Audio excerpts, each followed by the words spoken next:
ventures and utility-owned business units with infrastructure to support meter and network asset management. It has also managed quite a number of utility customer sales and support groups. I could go on, but instead I'd just rather turn over the mic to Dave now. Thank you.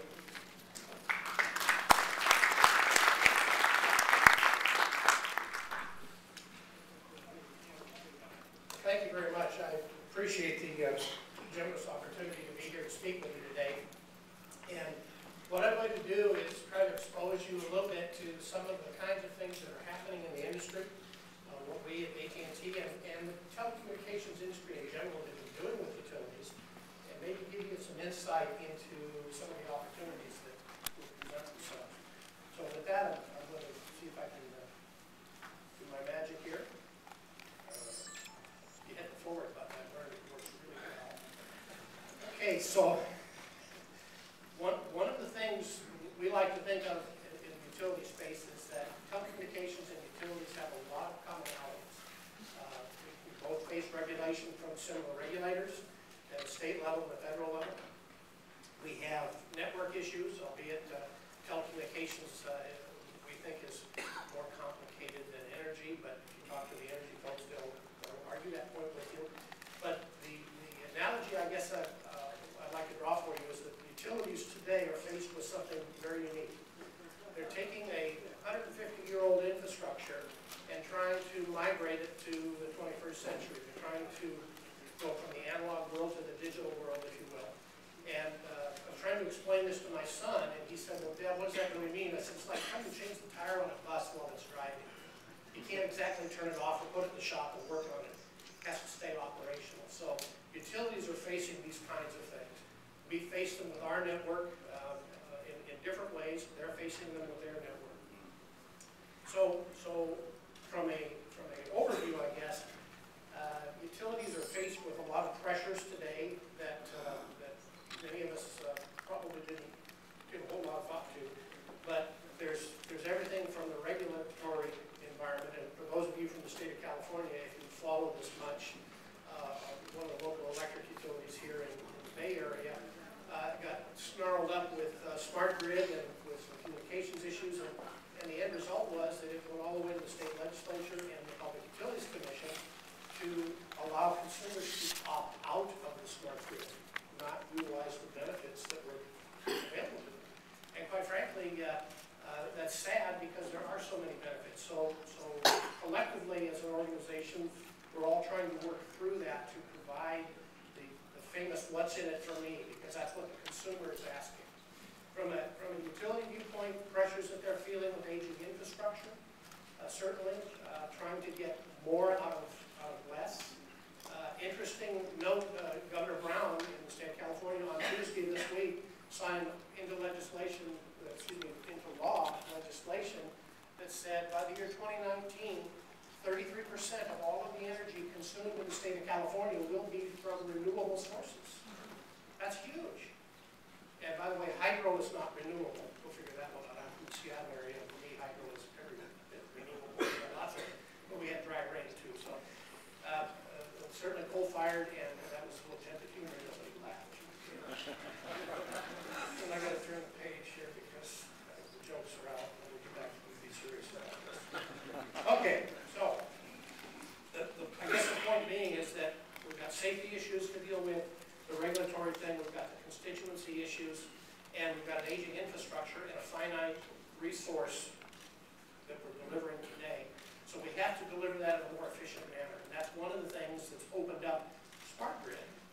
And if you'll think of this with the same amount of production today of energy, of electricity, let us say, on an improved SmartGrid, you could drive an additional 20% of capacity out of the system.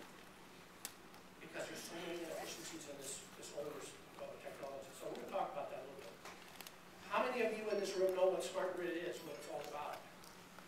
Oh, good. And there's a few that don't, so I'm going to take just a second to talk about that. In the world of distribution, SmartGrid is not a meter. SmartGrid is much more than metering. SmartGrid represents all of the command and control, the components, all of the pieces, the software, the interoperability, you'll hear that term. All of that fits together to form the smart grid, to allow a two-way communication system to more efficiently use what is available, to deliver it in a more reliable fashion, and to provide end benefit to the consumers. And that's in a nutshell what it's all about. So we looked at it before. Remember, some of us remember, old Floyd came by with the rock book and he'd open it up the page and he'd say, oh, there's where David Douthit lives, and the cul-de-sac that time forgot. That's his meter, and they write down what the reading is. Well, today it's all done electronically. It's a two-way situation, and if David doesn't pay his bill, they can turn the power off. Or look at it another way, they can determine that the power is off and it should be on. Those are benefits. Okay, so automation, reliability, take the manual part of it away, provide control, and, oh, here's something new. Never had to worry about this before, security. We had physical security, certainly. That's the high fences around the substations. What about cybersecurity? As soon as you open up a two-way communications channel, you create a pathway, potentially, for people who have less than honorable intentions to go in and do things that are less than honorable to a distribution network.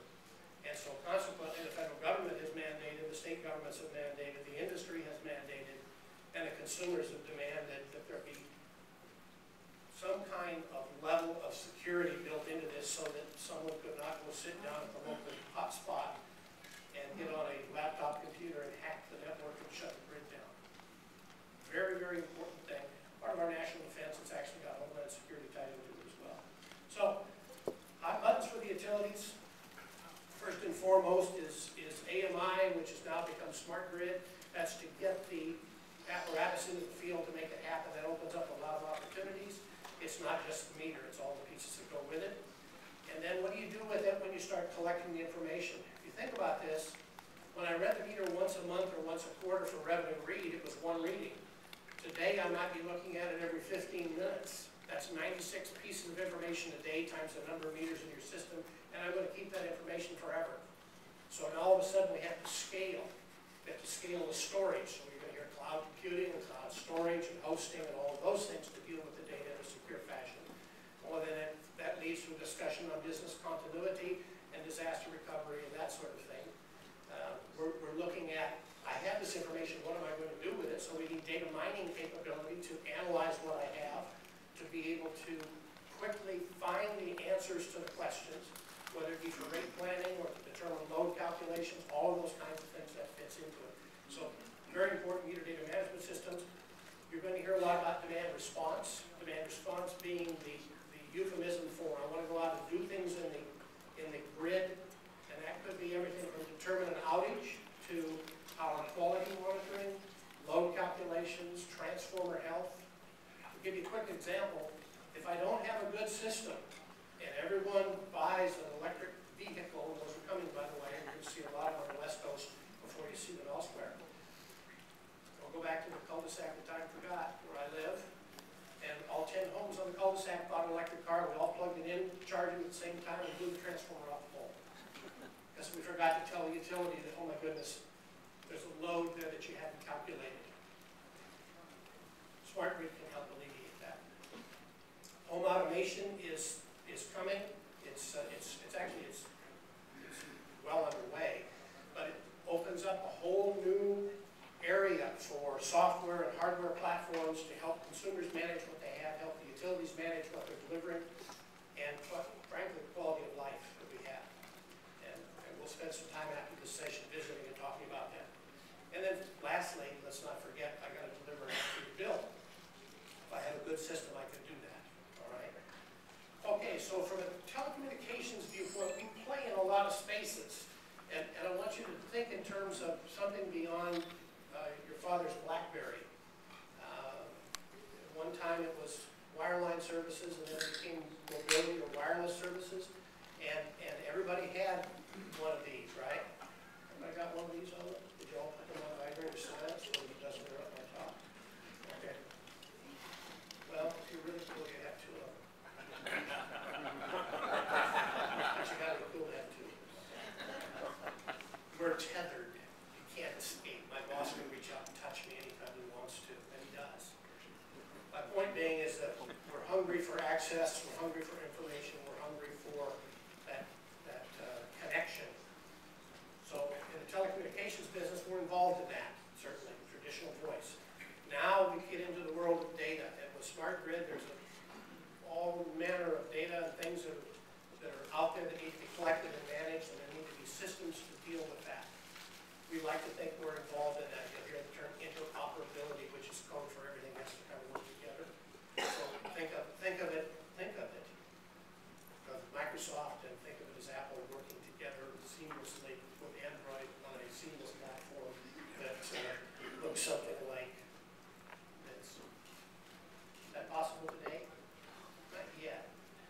somebody's mind, maybe. We'd like to think that can happen. Okay, we're involved in communications, data transport, machine to machine, cloud computing, hosting, storage. We play in that space with utilities and specialized offerings. The smart grid is a huge piece of this, and it represents everything from the modernization of the distribution network all the way through what's going on in generation and transmission. Again, getting more out of existing without having to build new sources of generation. Okay, now I promised the folks in the marketing group that I would do some statistics, so now this is when you start writing stuff down, and I have to refer to the tablet because I decided that I wasn't going to memorize this part. Smart grid growth by the year 2015, we expect to see it almost double. This is according to the Green Tech Media folks. They put a study together and they said by 2015 the smart grid will represent about $9.6 billion in opportunity. Talking about the automatic metering infrastructure portion and the transition through smart grid, the AMI piece is going to taper off, smart grid is going to go up. Distribution automation is going to replace AMI. And distribution automation represents about $5.6 billion worth of opportunity in the short term. Home area networks only cover 6% of the homes in America today. It's a huge growth area, not only in smart grid but elsewhere. And we think that the whole smart grid enterprise in general is just going to grow like crazy. So let's talk a little bit about this. Here's a little graphic that shows the distribution network for a typical electric utility. It shows transmission, it shows generation, it shows distribution, it shows the end users. And there's fancy words up there like reclosers, capacitor banks, synchrophasers. What does all that mean? It just means that they're devices that require two-way communications to provide quality service, reliable service, notify outage, that sort of thing. You can have a play in that because, believe me, the utilities are hungry for solutions to meet some of the issues that are being created by this. Distribution automation, or referred to as DA sometimes, and there's a whole bunch of components to it. I mean, we could spend a whole 6-hour seminar just talking about it, but fundamentally it starts out with substation activity and sensors and hardware and software, everything from security to power quality. And oh yes, new term, distributed generation. How about that for a new one? That means I'm going to have a solar array on my house. And the utility has no choice. They're going to buy that energy from me. And they're going to put it and use it, pay me a premium, and then at nighttime when I need energy, because it's dark outside, I'll buy it back at a lower rate. The goal being that maybe I could be in a lower energy bill, maybe even net positive. Distributed generation represents a whole new era for us, a whole new platform for us. You can have a play in that. And we get into other things, line sensors and fault indicators and all kinds of technical things that the industry uses. And let me tell you, all of it is analog today and it's being reinvented and repurposed. People are doing things with software today that they never dreamed was possible, eliminating the need for some hardware. Kind of an interesting thing. Ultimately, you get to the AMI piece, which is the consumer, the meter. And oh, by the way, we have disconnect devices, we have load control devices. So did you know that in a true smart grid, if I shut your refrigerator off for 5 minutes, you'd never see it, would you? Unless you were looking for a sandwich or something and the lights were out. But think about it. Would the refrigerator lose power if it was off for 5 minutes? Would that hurt anything? No. Same thing with the freezer. Hot water tank, you can shut it down for 10 or 15 minutes. My daughter's living proof. She takes a 20-minute shower. It doesn't run out of water. Of course, we have a tank about the size of the state of Montana. That is my point being is that I could shed load around, and if I turned off 100,000 hot water tanks for 5 minutes and I rolled that around. And I took an air conditioner and shut off the compressor section for 5 minutes, let the fans going. It's good. And I can lower my load, all right? Opportunity in that arena. Just want you to know there's a lot of people already playing in this game. And on the software side, I'm sure there's a couple of names you may have seen up there. On the hardware side, everything from electric vehicles to the meter companies to the outage advisors, different people doing things. The network looks like something like this. So you can see from our viewpoint, the fully integrated network has storage, it has hosting, it has wireless, wireline, consulting, all manner of networking, employee safety, it goes on and on. We'll talk about those offline if you'd like. And then finally, because I'm running out of time, I have one last thing to say, because it is my last slide. I wanted to show something to you, to show you that things are moving, okay? I brought this along because the utilities think this thing is the greatest thing since sliced bread. What does that look like to you? Well, it does look like a BlackBerry, actually. More generically, a smartphone. Did you know this is also a satellite phone? Now, our network is the most reliable in the world, you know that. We never had outages.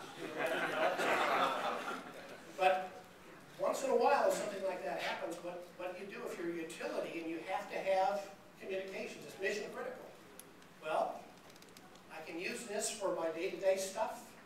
If the network goes funny, I hit one button, I now talk to the satellite. Just dial it up, I can do my Outlook, I can surf the web, make dinner reservations, all through the satellite. And if you get into one of those areas that's maybe on the fringe or kind of out of range, or you think you're in trouble, they make this very handsomely attractive case.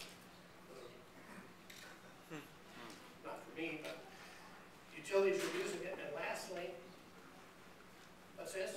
Smartphone, thank you very much.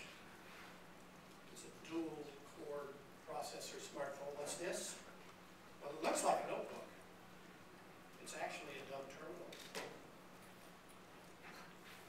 And I can take this phone and I can snap it on the back of this. And all of a sudden now what I have is a telephone that becomes a computer. So utilities are using these in the field.